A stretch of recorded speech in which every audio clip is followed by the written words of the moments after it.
Welcome to citizens pulse. నేను మీ రాజేష్.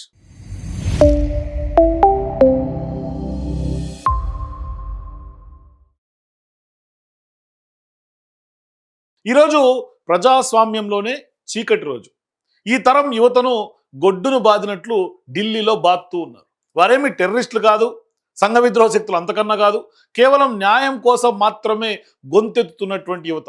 కానీ వారిపైనే లాఠీలు విరిగాయి, tear gas వదిలారు, పోలీసులే వాళ్ళ మీద రాళ్ళు రువ్వారు. ఆఖరికి ఇవాళ విద్యార్థుల మీద కేసులు బనాయిస్తున్నటువంటి పరిస్థితి. యాంటీ అంటూ కూడా వాళ్ళ మీద ముద్ర వేస్తున్నారు. ఇలా దాడి ఢిల్లీలో కొనసాగుతూ ఉంది. వాళ్ళ డిమాండ్ ఒకటే, చేత కాని లీకేజ్ నియంత్రించలేని మంత్రిని రాజీనామా చేయమని అడిగారు అంతే. ప్రభుత్వం సమాధానం మాత్రం మౌనంగా ఉండిపోవటం, పోలీసుల్ని ఉసిగొల్పి నిర్దాక్షిణ్యంగా ఉద్యమాన్ని అణిచివేసే కుట్ర చేయటం. ఇవాళ వాస్తవానికి మనం నేపాల్లోనూ ఇతర దేశాల్లోనూ జంజీ ఉద్యమాలు చూసాం. కానీ ఇప్పుడు ఢిల్లీలో కదం తొక్కినటువంటి యువతను చూస్తే అలాంటి జంజీ ఉద్యమం మన దేశానికి కూడా తప్పదేమో అని అనిపిస్తోంది. ఇది కేవలం ట్రైలర్ మాత్రమేనా అని కూడా అనిపిస్తోంది.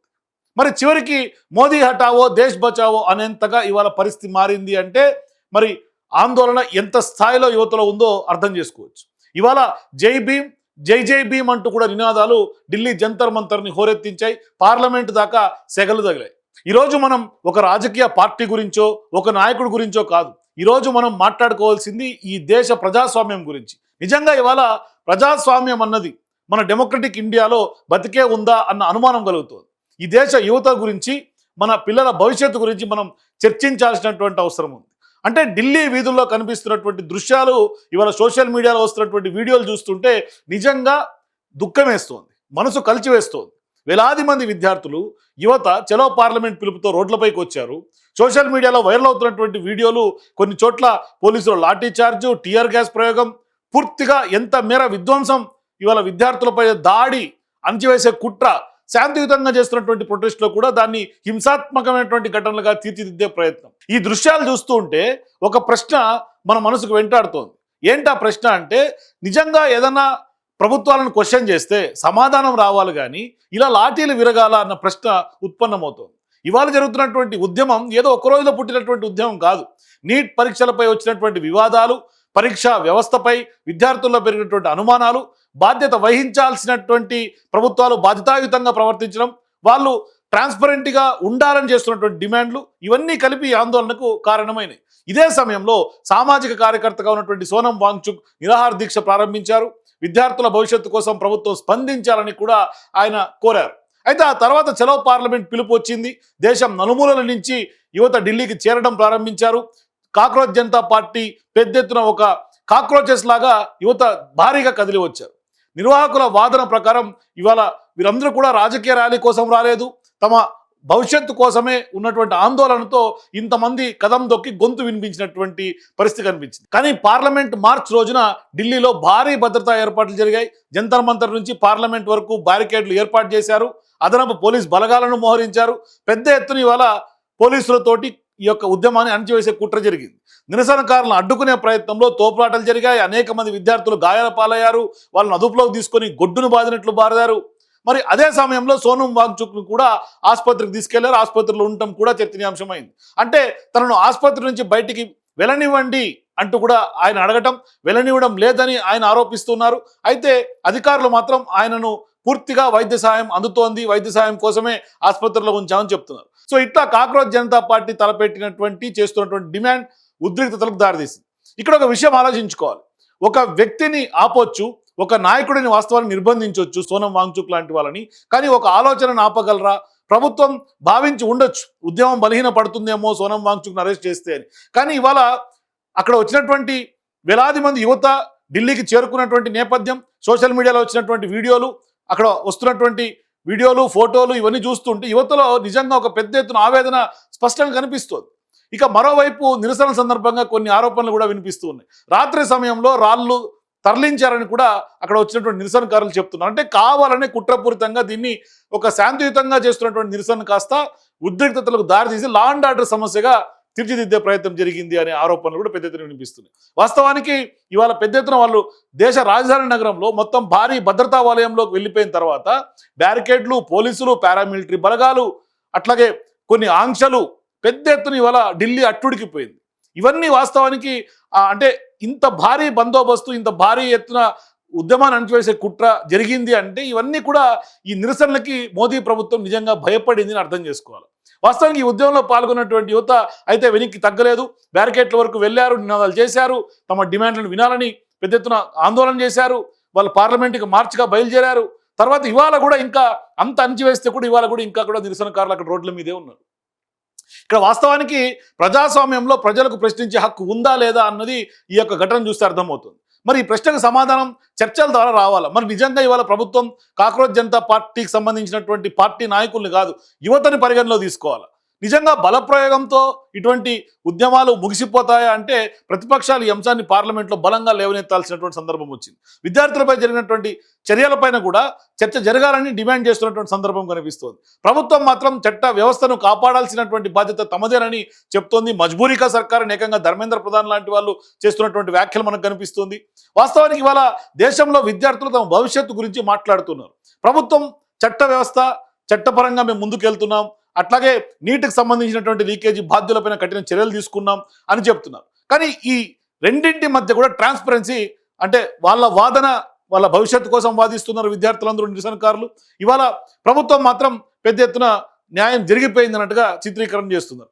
వాస్తవానికి ఈ దేశం అడుగుతున్నటువంటి ప్రశ్న మీడియా పాత్ర మీద కూడా కొంత చర్చకు దారితీస్తుంది. అంటే కొంతమంది గోధి మీడియా అంటూ కూడా పెద్ద ఎత్తున సోషల్ మీడియాలో ట్రోల్స్ చేయడం ప్రారంభించారు. ఒకసారి మనం వీడియోస్ చూస్తే ఇక్కడ నేను నిన్న వచ్చినటువంటి యువత ఎంత ఇసకేస్తే నేల రాలినంత జనం యువత, అంత యువత కదం దొక్కారు. చూడండి ఏరియల్ షాట్స్లో చీమల్లాగా కనిపిస్తారు. అంటే ఎన్ని వేల మంది అక్కడికి చేరుకున్నారు ఒకే ఒక పిలుపు, ఒక నినాదంతో అని మనకు స్పష్టంగా అర్థమవుతుంది. చూడండి మొత్తం పార్లమెంట్ భవనం కనిపిస్తుంది మనకు, అక్కడ కొత్తగా నిర్మించినటువంటి పార్లమెంట్ భవనాలు, ఇదిగోండి పార్లమెంట్ భవనాలు కనిపిస్తాయి. అట్లాగే ఇక్కడ చూడండి మొత్తం రోడ్డు మొత్తం యువతతో నిండిపోయింది. అంటే ఎంత ఆందోళన, ఎంత ఆవేదన, విద్యా వ్యవస్థ మారాలి అన్న డిమాండ్ ఇవాళ వాళ్ళలో కనిపిస్తూ అర్థం చేసుకోండి ఒక్కసారి.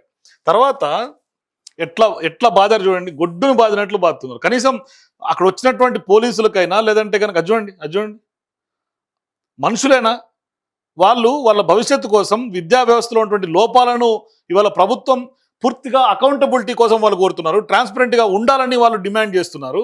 కానీ వాళ్ళకి ఇచ్చినటువంటి బహుమతి ఏంటి? ఇప్పటిదాకా నరేంద్ర మోదీతోటో లేకుంటే బీజేపీతోటో యువత అంతా ఉన్నారని చెప్తున్నారు. ఇవాళ యువత మొత్తం కదం దొక్కుతుంటే అదే యువత పైన, మన భారతదేశ పౌరుల పైన ఇవాళ లాఠీలు విరుగుతున్నటువంటి పరిస్థితి. ఇవాళ కళ్ళలో నీళ్ళు వస్తాయి. ఎంతమంది అమ్మాయిలు ఉన్నారంటే అమ్మాయిలు మాటలు వింటే నిజంగా కళ్ళలో నీళ్ళు వస్తాయి. సార్ చూడండి, किसी को वोट नहीं देंगे, कोई यहाँ पे वोट के लायक नहीं है। हम कुछ नहीं कह रहे हैं, पुलिस वाले बैरिकेड धक्का दे रहे हैं, यहाँ पे मारा है, कमर पे मारा है, ये कोई बात होती है? हम भी मारेंगे इनको, हम मारेंगे, लाठी चार्ज करेंगे, ये करेंगे, बैठाएंगे, एम्बुलेंस में जाओ, इसके लिए एम्बुलेंस में जाओ। ये लोग कहते हैं हम रेप के खिलाफ लड़ते हैं, इन लोगों ने खुद अभी लड़कियों के कपड़े फाड़े हैं। हाँ, ये लोग लड़ेंगे क्या हमारे खिलाफ? ये कर रहे हैं हमारी, ये कर रहे हैं क्या हमारी? पकड़ा जो प्रेसिडेंट से उनको नहीं पकड़ने की जल्दी, वो सारे ये लड़े और ये आवाज नहीं उठा रहे, इन्होंने फीमेल्स को हम मार्च कर रहे हैं, ये लोग आवाज उठाएंगे, इन्होंने कपड़े फाड़े हैं, मार रहे हैं पुलिस वाले ये चिल्ला रही है, इस तरीके से करो क्या करें? हम सेफ्टी दे रहे हैं, कैसे सेफ्टी दे रहे हो आप लोग? मार के सेफ्टी आ रही है, हमारे लिए लड़ रहे हैं ये लोग, कह रहे हैं हमारे వాళ్ళ ఆందోళన, వాళ్ళ ఆవేదన, వాళ్ళ ఆక్రందన, వాళ్ళ ఆవేశం చూడండి ఒకసారి. నిజంగా ఇవాళ ఎంతోమంది ప్రాణాలు త్యాగం చేసినటువంటి వాళ్ళు ఉన్నారు. ఇవాళ నీట్ పేపర్ లీక్ అయిన తర్వాత ఎంతో మంది విద్యార్థులు ప్రాణాలు కోల్పోయినటువంటి ఇంకా కొన్ని వీడియోలు ఉన్నాయి, మనం చూపిలేము అవన్నీ కూడా. కొంతమంది అక్కడ ప్రొటెస్ట్ జరుగుతున్నటువంటి సందర్భంగా వాళ్ళ పిల్లలు జీవితాలు కోల్పోయిన తర్వాత వాళ్ళ ఫోటోలు అక్కడ నిరసన తెలిపి అక్కడ వాళ్ళు నివాళులు అర్పించి అక్కడ ఫోటోలు పెడితే వాళ్ళ తల్లిదండ్రులు ఇవాళ నిరసనలో పార్టిసిపేట్ చేస్తున్నారు. అంటే నెక్స్ట్ భవిష్యత్ తరాలు, భావి యువత అంతా కూడా బాగుండాలి, వాళ్ళకి విద్యా వ్యవస్థ మెరుగైనటువంటి విద్యా వ్యవస్థ ఉండాలని వాళ్ళందరూ కూడా కొట్లాడుతారు. ఇవాళ వాస్తవానికి నరేంద్ర మోదీ గారు స్పందించాల్సినటువంటి బాధ్యత లేదా? అంటే ఎంతసేపటికి మన్ కీ బాత్ ఆయన మనసులో ఉన్నటువంటి మాట చెప్పడమే కానీ జనతా కీ బాత్ ఎవరు వినాలి? ఇవాళ జనతా కీ బాత్ వినే పరిస్థితి లేదా? నిజంగా ఇవాళ ప్రజాస్వామ్యంలో మనం ఉన్న డెమోక్రటిక్ కంట్రీలోనా లేకుంటే నియంతృత్వమైనటువంటి రాచరిక పాలనలో ఏమన్నా మనం ఉన్నామని డౌట్ వస్తుంది ఒకసారి. ఇంకా చూడండి, ఇంకా ఎటువంటి చూడండి ఒకసారి విజువల్స్లో. నేను ఇందాకటి నుంచి కుట్ర అని చెప్తూ ఉన్నా, నీరుగార్చే కుట్ర, పోలీసులు తోటి బలవంతంగా నివారించే కుట్ర అని చెప్పిన ఒకసారి ఆ కుట్రకు సంబంధించినటువంటి వీడియోలు చూడండి. ఇవాళ పోలీసులు ఏం చేశారు, విద్యార్థులు పరిగెత్తిపోతుంటే అది చూడండి, పోలీసులే కాళ్ళు అడ్డు పెట్టి వాళ్ళు కింద పడేలాగా చేశారంటే ఇది ఇది ఇది నిజంగా ఎవరన్నా ఇటువంటి చర్యలకు పాల్పడతారా? కొట్టడం ఒక ఎత్తు, బాష్పవాయువు ప్రయోగించడం ఒక ఎత్తు, విద్యార్థుల పైన ఈ విధంగా కింద పడిపోయేలాగా పరిగెత్తుకొని వస్తుంటే కాళ్ళు పెట్టి కిందికి నెట్టి కిందికి దొబ్బే ప్రయత్నం చేస్తే, ఇంకా ఈ అమ్మాయికి చూడండి ఆ లాఠీతో ఏం చేస్తున్నాడు అతను. మరి ఇటువంటి వాళ్ళ మీద కేసులు పెట్టాల్సినటువంటి అవసరం లేదా? నిజంగా కూడా ఇంత దారుణం. ఈ అబ్బాయి చెప్తాడు చూడండి, ఒకసారి వినండి. అతను వీడియో తీసుకొని సెల్ఫీ తీసుకుంటుంటే వీడియో ఆపమని మరి కొడుతున్నారు.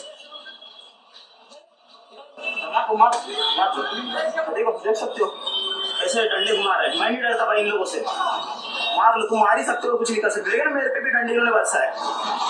कुछ नहीं कर सकते भाई, हम लोग टेररिस्ट है ना। मैं खुद नागपुर से यहाँ पे ఇతను నాగ్పూర్ నుంచి ప్రొటెస్ట్ లో పాల్గొనడానికి వస్తే ఇతను టెర్రరిస్ట్ కాదు, మీరు కొడితే నాకేం భయం లేదు, దేనికైనా రెడీ అని చెప్తున్నటువంటి పరిస్థితి. నిజంగా ఇవాళ యువతలో మార్పు వచ్చింది. మరి ఇంకా నరేంద్ర మోదీ గారు 2014లో వాళ్ళ ప్రభుత్వం వచ్చినటువంటి తొలినాళ్ళలోనే మోదీ జిందాబాద్ లేకుంటే మోదీ మోదీ అని అనే పరిస్థితి లేదు. విశ్వగురు నరేంద్ర మోదీ గారి హయాంలో కూడా, ఆయన ప్రధానిగా ఉన్నటువంటి లో కూడా ఇటువంటి పరిస్థితులు ఉన్నాయి.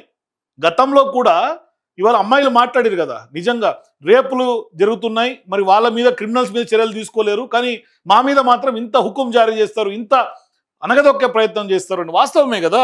మరి ఇవాళ నరేంద్ర మోదీ గారు సమాధానం చెప్పాల్సినటువంటి బాధ్యత లేదా? ఇంకా చూపిస్తాం మీకు. होने के लिए आया था, वहाँ पे पटल की तरफ वापस जा रहा, उन्होंने अभी डंडे घुमाए, देख सकते हो दिल्ली पुलिस आ जाओ, अभी मार लो, कुछ फर्क नहीं पड़ रहा मुझे। ఇతను చూస్తే ఎక్కడన్నా పోలీస్ లాగా ఉందా అంటే అతను బ్యాడ్జిలు లేవు, హోంగార్డ్ కంటే హీనంగా ఉన్నాడు. బ్యాడ్జిలు లేవు, పేరు లేదు, ఊరు లేదు, ఏమీ లేదు, ఐడెంటిటీనే లేదు. ఇంకా ఇట్లా ర్యాపిడ్ యాక్షన్ ఫోర్స్లో ఉన్నటువంటి పోలీసుల్లో కూడా ఐడెంటిటీ లేకుండా, పేరు లేకుండా, పేర్లు అడిగితే కూడా చెప్పట్లా వాళ్ళు. అంటే వాళ్ళ మీద ఏమైనా కక్ష కట్టుకుంటారా, లేకుంటే వాళ్ళ ఐడెంటిటీ ఎందుకు రివీల్ చేయలేకపోతున్నా నాకైతే అర్థం కావట్లా.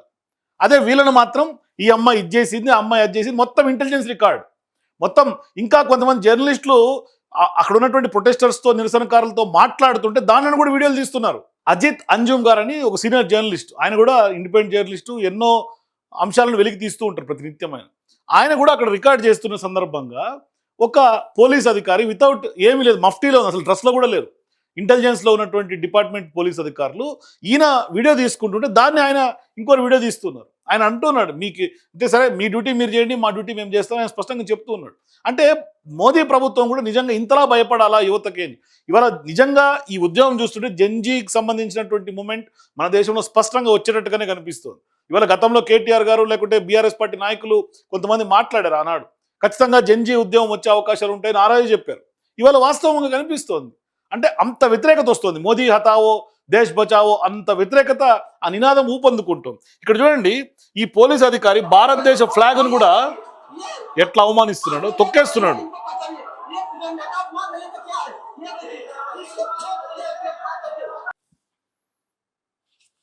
ఇండియన్ ఫ్లాగ్ కూడా వీళ్ళు గౌరవం ఇవ్వలేనటువంటి పోలీస్ అధికారులు ఇండియన్ ఫ్లాగ్ను కూడా కిందికేసి తొక్కేస్తూ ఉంటే వీళ్ళ మీద కేసులు పెట్టకుండా ఇవాళ నిరసనకారుల మీద ఉల్టా కేసులు బనాయిస్తున్నటువంటి పరిస్థితి కదా. ఇది చూడండి, పోలీసులే రాళ్ళు ఇసురుతున్నారండి. పోలీసులే ఇవాళ రాళ్ళు ఇసురుతున్నటువంటి పరిస్థితులు కనిపిస్తున్నాయి. చూడండి, నిరసనకారులు ఆపక్కున్నారు, వీళ్ళే టియర్ గ్యాస్ ప్రయోగిస్తారు. ఇతనే చూడండి కింద పడిపోయినటువంటి రాళ్ళు తీసుకొని వాళ్ళ మీదకి ఇసురుతున్నారు. చూడండి, ఒకవైపు పోలీసులే రాళ్ళు ఇసురుతారు, ఒకవైపు ఏమో పోలీసులే అక్కడ ఉన్నటువంటి నిరసనకారులను అంచివేసే కుట్ర చేస్తారు. మళ్ళీ ఇవాళ ఏం ట్రెండ్ చేస్తున్నారు, ఇక్కడ ఉన్నటువంటి బీజేపీకి సంబంధించిన సింపథైజర్స్, రైట్ వింగ్స్, ఇంకా కొంత అంధభక్తులని చెప్పుకోవాలి. వాళ్ళు ఏమి చెప్తున్నారు అంటే భారత్ మాతను అవమానించినటువంటి ఒక నాయకురాలు స్పీచ్ అని ఈ స్పీచ్ని పెడుతుంది. ఇది కూడా కట్ బిట్టే, దీని వెనకాల ఫుల్ స్పీచ్ ఉంటే వాస్తవం ఏంటో అర్థమవుతుంది. ఒకసారి ఆమె ఏమంటారు చూడండి.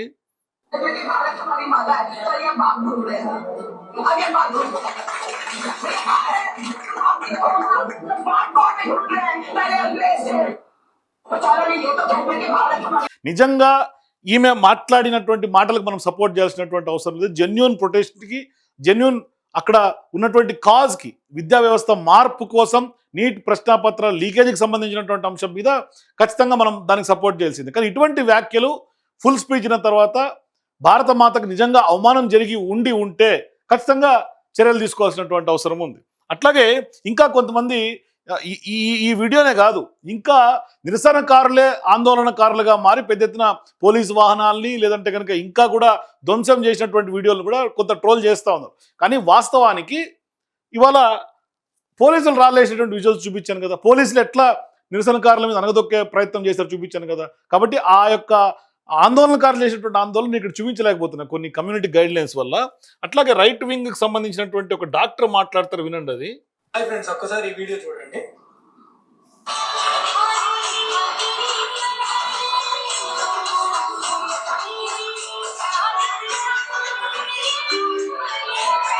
ఇదేదో పెళ్లిలో అనుకున్నారా? కాదు, సిజేపీ ప్రొటెస్ట్ లో పనికిరాని జోకర్స్ అందరినీ తీసుకొచ్చి ఇష్టం వచ్చినట్టు మాట్లాడుతున్నారు. అని నిజంగా మీరు నీట్ పేపర్ లీక్ గురించి మాట్లాడుతున్నారా? అసలు దాంట్లో ఎగ్జామ్ రాసిన వాళ్ళు ఎంతమంది ఉన్నారు? ఒక డాక్టర్ అయి ఉండి, డాక్టర్ సాయి గారు నిజంగా మంచి విద్యావేత్త, ఒక డాక్టర్ అయి ఉండి నీట్ ప్రశ్నాపత్రాల లీకేజీకి కొంచెం మీరు సపోర్ట్ చేయాల్సింది. సరే, మీరు బీజేపీ పార్టీకి సపోర్ట్ చేయొచ్చు, నరేంద్ర మోదీకి సపోర్ట్ చేయొచ్చు, దాన్ని ఏం మనం విభేదించట్లా, అభిమానం ఉండొచ్చు. కానీ అక్కడ జరుగుతున్నటువంటి ఉద్యమం కూడా కొంత చూడాల్సినటువంటి అవసరం లేదా? ఎంతమంది ప్రాణాలు పోయి ఉంటాయి అంటే మనం నిజంగా కూడా ఒక ఫోబియాలో ఏమన్నా బతుకుతున్నామో, ఒక ఆరాలో ఏమన్నా ఉన్నామని అనిపిస్తుంది. అంటే నరేంద్ర మోదీ గారు అంటే మనం అదొక డిఫరెంట్ పెక్యులర్గా చూడటం మానేసి వాస్తవంలోకి రావాల్సినటువంటి అవసరం ఉంది. ఇవాళ విద్యార్థులు ఎందుకు రోడ్లు ఎక్కుతున్నారు? అక్కడ మొత్తం ఎంటైర్ విద్యా వ్యవస్థ మారాలనే డిమాండ్ కనిపిస్తోంది. యువత నీట్ ప్రశ్న ఇప్పుడు ఈయన అడుగుతున్నారు ఎంతమంది నీట్ రాశారు అని. నీట్ రాసిన వాళ్ళే అక్కడ పోయి ధర్నా చేయాల్సినటువంటి అవసరం లేదు. నీట్ రాసి ఆత్మహత్యలు చేసుకొని ప్రాణాలు కోల్పోయినటువంటి తల్లిదండ్రులు కూడా ఉన్నారు, వాళ్ళ కుటుంబ సభ్యులు ఉన్నారు. వాళ్ళకు మద్దతుగా ప్రకాష్ రాజ్ లాంటి వాళ్ళు కూడా వచ్చారు. ఇప్పుడు చూడండి ఒకసారి, అది కూడా చూపిస్తా. ప్రకాష్ రాజ్ లాంటి వాళ్ళు కూడా సీనియర్ నటుడు, కోట్ల డబ్బులు వస్తాయి ఆయన సినిమా చేస్తే. అట్లాంటి ఆయన కూడా ఇవాళ రాత్రంతా అక్కడే పడుకొని విద్యార్థులకి అండగా ఉండి నిరసనకి మద్దతు తెలుపుతున్నటువంటి పరిస్థితి కనిపిస్తుంది కదా. ఏదో జస్ట్ ఆస్కింగ్ పేరుతో ట్వీట్లు చేయటమే కాదు, ఆయన విద్యార్థులతో పాటు నిరసన చేస్తున్నటువంటి వాళ్ళకి అండగా డైరెక్ట్గా ఆన్ గ్రౌండ్ వచ్చాడు కదా ఆయన. అది కదా నిబద్ధత, అది కదా క్రెడిబిలిటీ అంటే. ఇంకా ఇప్పుడు చూడండి, ఇంకా రేణుకా చౌదరి గారు డైరెక్ట్గా चलाते बच्चों पर कायर कौन का ही के ये सरकार यूजलेस फेलोज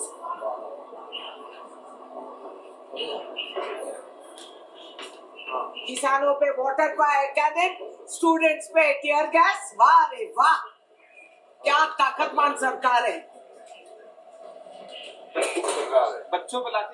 చూడండి, ఆమె ఎటువంటి సర్కారు, క్యా తాకత్మాన్ సర్కార్ అని అడిగి వారేవా రైతుల మీద ఏమో ఆ రోజు మీరు వాటర్ కెనాన్లు ప్రయోగించారు, అట్లాగే ఇవాళ విద్యార్థుల మీద టియర్ గ్యాస్ లేకపోతే లాఠీ చార్జ్ ఎవరిని చేస్తున్నారు, ఏం సర్కార్ స్వామి ఇదంతా అని ఆయన యూజ్లెస్ ఫెలోస్ అని డైరెక్ట్గా కేంద్ర మంత్రి ధర్మేంద్ర ప్రధాన్ ముందే రేణుకా చౌదరి గారు గలమిప్పారు. ఎంత గట్స్ ఉండాలి ఆమెకి అంటే. ఆమె ధైర్యాన్ని మెచ్చుకోవాలి. ఒక మహిళ ఇవాళ విద్యార్థులకు సంబంధించి ప్రొటెస్ట్లో ఆమె కూడా స్వయంగా వెళ్ళారు. ఒక కేంద్ర మంత్రి, బీజేపీకి సంబంధించినటువంటి ధర్మేంద్ర ప్రధాన్ రాజీనామా చేయాలి విద్యాశాఖ మంత్రిని ఇవాళ ఇంత డిమాండ్ దేశమంతా గలమెత్తు ఉంటే డైరెక్ట్గా రేణుకా చౌదరి గారు యూజ్లెస్ ఫెలోస్ అని ఆమె ముందే డైరెక్ట్గా ఇచ్చి పడేసిందని చెప్పుకోవాలి. వరకు నిజంగా ఆమెను హ్యాట్సప్ చెప్పాల్సినటువంటి అవసరం ఉంది రేణుకా చౌదరి గారికి ఈ సందర్భంగా. అయితే ఇప్పుడు ఆయన ఏమంటాడు దానికి, మజ్బూతీకా సర్కార్. ఏం మజ్బూతి? ఇవాళ ప్రజలు ఓట్లేస్తే మీది మజ్బూతీకా సర్కార్ అయింది. ఇవాళ ప్రజలు, యువత అందరూ కదిలి వచ్చి మీ ప్రభుత్వానికి, మీ నాయకులకి, బీజేపీ పార్టీకి సపోర్ట్ చేస్తే మీరు గెలిచారు.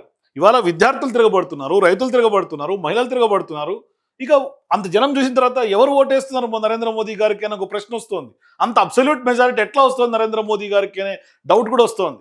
ఇవాళ ప్రతిపక్ష పార్టీగా చాలా పార్టీలు డిమాండ్ చేసినట్టుగా ఓటు చోరీ నిజంగా జరిగిందేమో అని అనిపిస్తోంది.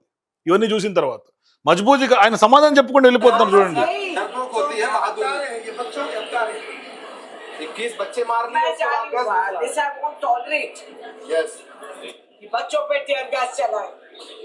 20 बच्चे मार के अंदर बिल नहीं भरा है। नहीं, राक्षस कहीं ఆమె డైరెక్ట్గా చెప్పారు మీరు రాక్షసులు అని చెప్పేసి అని డైరెక్ట్గా చెప్పారు రేణుకా చౌదరి గారు. ఇంకా ఇప్పుడు కూడా కొన్ని వేల మంది రైతులు పంజాబ్, హర్యానా నుంచి ఇవాళ నిరుద్యోగులకి, అక్కడ ఉన్నటువంటి ఉద్యమకారులకు అండగా, జెన్జీకి అండగా తరలి వస్తున్నటువంటి పరిస్థితి ఉంది. ఆ వీడియో కూడా చూడండి ఒకసారి. वो आएगा तनवीर की गाड़ी का खड़ी है, बैटरी ले लेना उससे।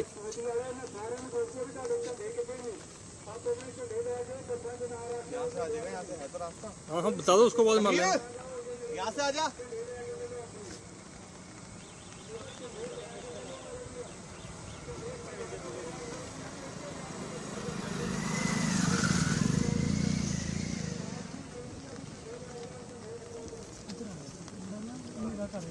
సో చూశారు కదా ఎంత మంది ఇవాళ రైతులు విద్యార్థుల కోసం తరలి వస్తున్నారు, విద్యా వ్యవస్థ మారాలని సపోర్ట్ చేస్తున్నారు. సో మీరు కూడా ఖచ్చితంగా వీడియో చూసిన తర్వాత, ఇవాళ ఈ ఉద్యమం చూసిన తర్వాత మన దేశంలో కూడా జెన్జీ ఉద్యమం ఖచ్చితంగా అనివార్యమయ్యే పరిస్థితులు ఎంతవరకు ఉన్నాయి? మీ అభిప్రాయాల కింద కామెంట్స్ చెప్పండి. For more videos please watch citizens pulse.